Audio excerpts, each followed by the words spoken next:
Hello everyone, this question appears in class 7th NCERT chapter of perimeter and area. This is 6th question of its exercise 11.1. So the question says that a wire is in the shape of rectangle. Its length is 40 centimeter and breadth is 22 centimeter.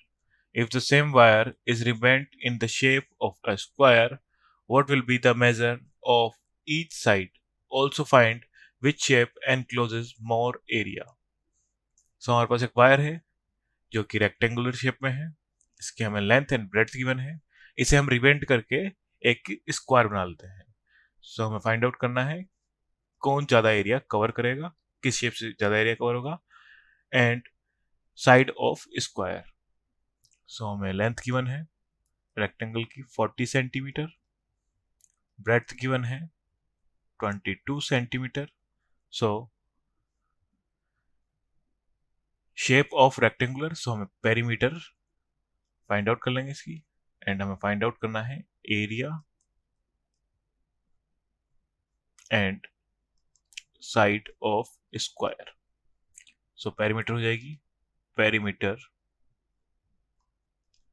Is equal to rectangle की जगह 2l plus B is equal to 2, value put कर देंगे 40 plus 22, 2 into 62 is equal to 124 centimetre.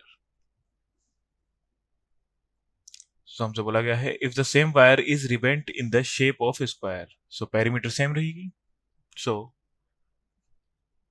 Perimeter, क्योंकि wire हमारे पास same ही है, इसी से हम रेक्टेंगल से अब स्क्वायर बना रहे हैं। So perimeter of square is equal to, ये हो जाएगा 4 इंटू साइड, यहाँ वैल्यू पुट कर देंगे, ये हो जाएगी हमारी 124 is equal to 4 into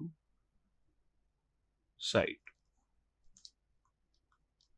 so side is equal to 124 upon 4 is equal to 12 से कंसीडर हो जाएगा 31 centimetre.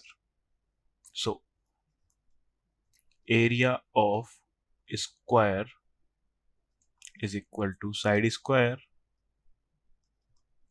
is equal to 31 square. So ये हमारे पास 961 centimetre square, and area of rectangle is equal to L into B. So length हमें given है 40 and 22, चल जाएगा हमारे पास 880 सेंटीमीटर स्क्वायर। सो हमें साइड फाइंड आउट करनी थी। सो साइड आ जाएगी हमारे पास 31 centimetre of square, and what will be the measure of each side. Also find which shape encloses more area. So इसमें आ जाएगा हमारे पास in square 961 and in rectangle 880. So इसका आंसर हो जाएगा हमारे पास स्क्वायर। Thank you.